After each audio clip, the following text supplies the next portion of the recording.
You're chasing passive income. You're hunting the next trend. That's exactly why you're broke.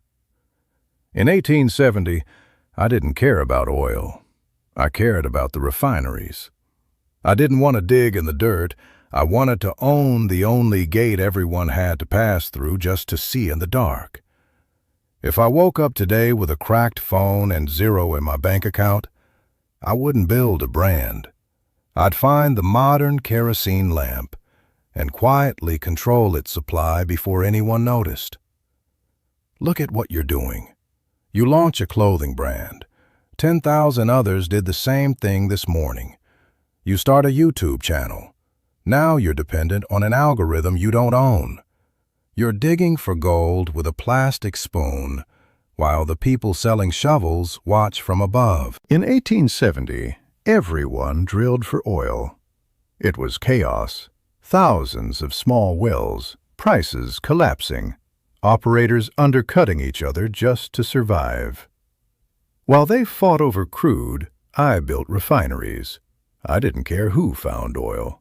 They had to bring it to me to make it usable. In 2026, oil is attention. Every post, every short video, every ad. A constant stream of noise. Millions competing for fragments of focus. But the refinery today isn't content. It's distribution infrastructure powered by AI. If I started now, I wouldn't be a creator. I would own AI agents managing 1,000 creators. I wouldn't sell a product.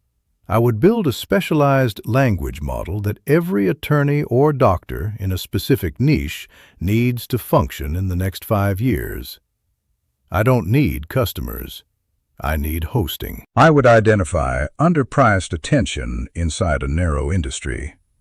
High-value logistics, industrial compliance, something ignored and essential. Then I would position myself as the gatekeeper.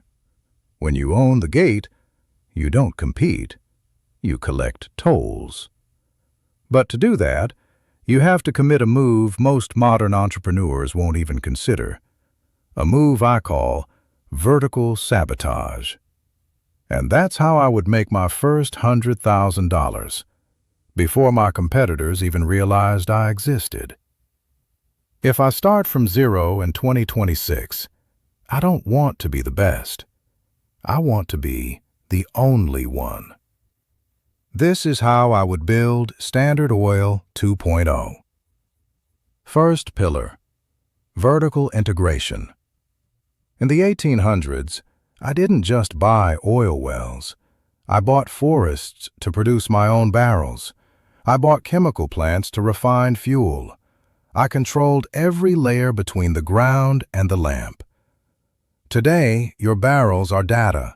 Your forests are computing power. Instead of paying $500 a month for 10 different SaaS tools, I would build a closed-loop AI system.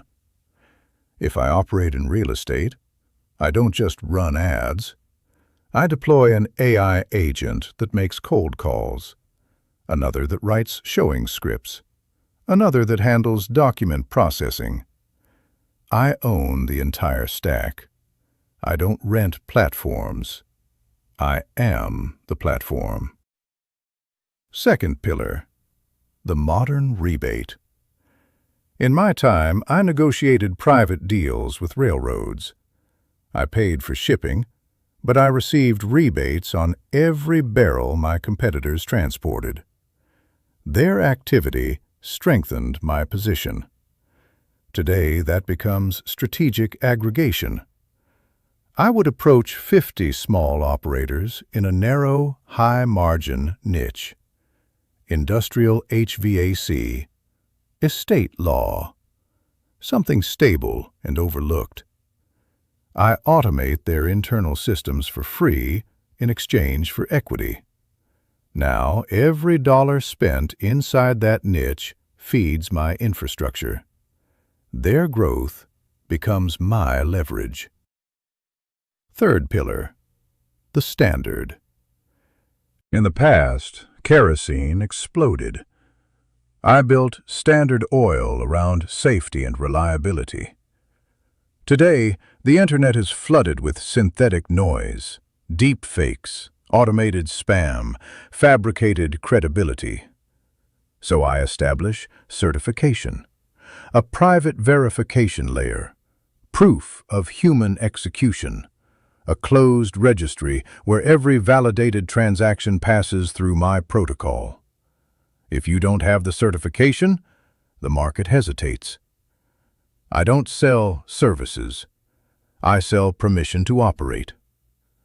This three-step mechanism makes the system self-reinforcing. But there's a flaw. A flaw I faced in 1911 when the Supreme Court broke Standard Oil into 34 separate companies. In 2026, the same fracture will hit anyone who builds the wrong way, unless you evolve first. In 1911, the government believed they had ended me. They broke Standard Oil into 34 separate companies: Exxon, Mobil, Chevron, pieces scattered across the market. On paper, it looked like a defeat. But what they divided was structure. What they could not divide was ownership. My shares multiplied. The fragments grew independently. My net worth expanded far beyond what a single centralized company could have produced. They thought they stopped a monopoly. Instead, they accelerated it.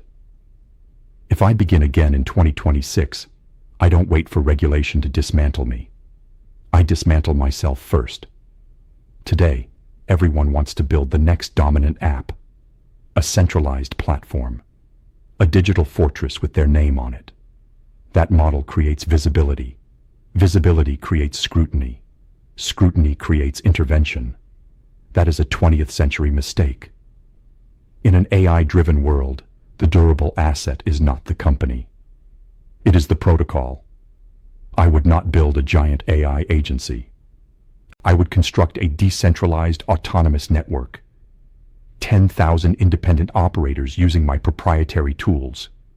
They appear self-employed. They handle taxes. They carry liability. They compete with one another. But every transaction routes through my registry. Every processed dataset passes through my language layer. I am no longer a CEO. I am infrastructure. Ownership of a building can be dismantled. Dependence on a system cannot.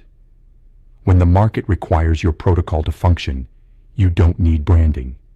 You don't need scale in the traditional sense. You become necessary. There is one final piece. The part I kept in my ledger until the end. It's the difference between someone working 80 hours a week for margin and someone structuring inevitability from the shadows. And it starts with your first $1,000. Most of you will watch this and think, that sounds complicated. Then you'll go back to your side hustle. You'll keep trying to sell a product that thousands of others are selling. You'll keep asking an algorithm for attention it was never designed to give you. You're still looking for oil with a spoon. A titan doesn't chase money. A titan builds a structure where revenue becomes a byproduct. If I had my first $1,000 today, I wouldn't spend it on ads. I wouldn't buy inventory. I wouldn't test random products. I would buy access. I would invest in software that automates a narrow, overlooked niche. I would hire a developer to remove a specific bottleneck inside one industry. One friction point everyone complains about, but no one owns. I would position myself as the unavoidable layer. 19th century wealth belonged to the man who controlled kerosene. 21st century leverage belongs to the one who controls automated logic. Standard Oil was never just a company. It was control over flow. And that flow is happening right now. In your pocket. On your desk. Inside the very platforms you use every day. You have two options. You can remain the resource, or you can build the pipeline. I've outlined the structure. But a structure is just theory until you build it. Write in the comments which industry you're in. Real estate, e-commerce, SaaS, logistics, legal, anything specific. I'll tell you exactly where the bottleneck is hiding in your niche and how I would position myself to control it. Don't subscribe just to watch. Subscribe to own. The ledger is open. What's your first entry?